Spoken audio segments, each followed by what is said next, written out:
परिचय। रात में आपकी मां ने आपसे दूध की बोतल को फ्रिज में रखने को कहा, लेकिन आप उसे रखना भूल गए। अगली सुबह आप देखते हैं कि दूध खराब हो चुका है। क्या आप खराब दूध से बढ़िया दूध को वापस प्राप्त कर सकते हैं? जी नहीं। तो आइए ऐसे ही परिवर्तनों के बारे में इस पाठ में जानें। उद्देश्य। इस पाठ के अंत में आप निम्न करने में सक्षम हो जाएंगे: रासायनिक परिवर्तन का वर्णन करना, रासायनिक परिवर्तन का उदाहरण देना। रासायनिक परिवर्तन: कोयले को जलाना, दूध का खराब होना, लोहे का जंग लगना और तांबे पर हरी झिल्ली का बनना रासायनिक परिवर्तन होते हैं। रासायनिक परिवर्तन की विशेषताएं। आपने अपनी मां को आटे की लोइयों से पूड़ी बनाते जरूर देखा होगा। क्या आप पूड़ी से लोई वापस प्राप्त कर सकते हैं? नहीं। यह रासायनिक परिवर्तन किसी भौतिक साधन से उत्क्रमित नहीं किया जा सकता। रासायनिक परिवर्तन के उदाहरण। बच्चों, आप अपने दैनिक जीवन में बहुत से रासायनिक परिवर्तन देख सकते हैं। क्या आपने लोहे के गेट या पार्क में पड़ी लोहे की बेंच पर भूरे रंग की झिल्ली देखी है? इस भूरी झिल्ली को जंग कहते हैं और इस प्रक्रम को जंग लगना कहते हैं। इस जंग का रासायनिक नाम है आयरन ऑक्साइड।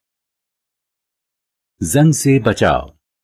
जंग धीरे धीरे लोहे से बनी धातुओं को खत्म कर देता है।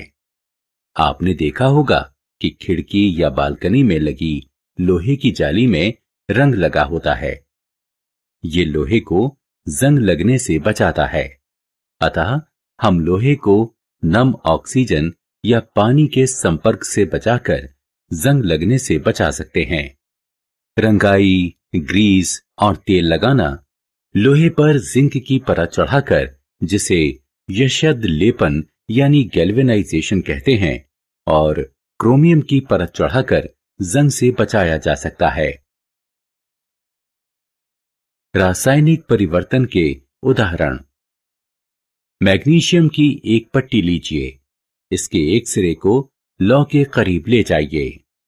यह एक विलक्षण सफेद रोशनी के साथ जलता है और भुरभुरी राख यानी मैग्नीशियम ऑक्साइड शेष बच जाती है।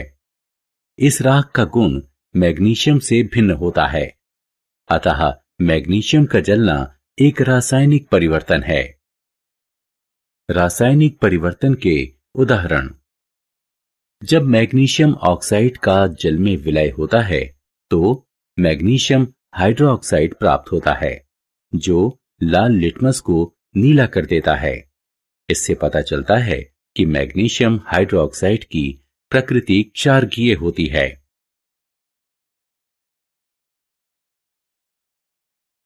रासायनिक परिवर्तन के उदाहरण। आइए एक प्रयोग करें। एक बीकर में 1 चम्मच कॉपर सल्फेट लें। लगातार हिलाते हुए इसमें 100 मिलीलीटर पानी मिलाएं। इस विलयन में कुछ बूंदें सल्फ्यूरिक अम्ल की मिलाएं। आपको नीले रंग का एक विलयन मिलेगा। इसमें लोहे की एक कील डालें। कुछ समय बाद विलयन का रंग हरा हो जाएगा और लोहे की कील पर भूरे रंग की एक परत चढ़ जाएगी। ये परिवर्तन आयरन सल्फेट विलयन और कॉपर बनने के कारण हुए हैं।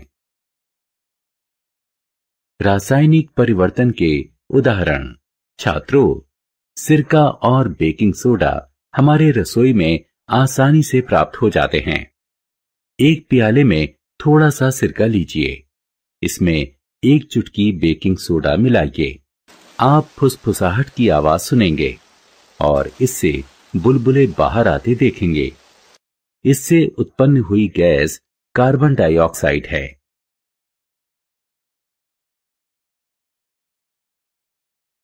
रासायनिक परिवर्तन के उदाहरण। उपरोक्त प्रयोग में यदि कार्बन डाइऑक्साइड चूने के पानी से गुजरती है तो चूने का पानी दूधिया हो जाता है। रासायनिक परिवर्तन का प्रयोग। छात्रों, क्या आप हमारे जीवन में रासायनिक परिवर्तन के महत्व को जानते हैं?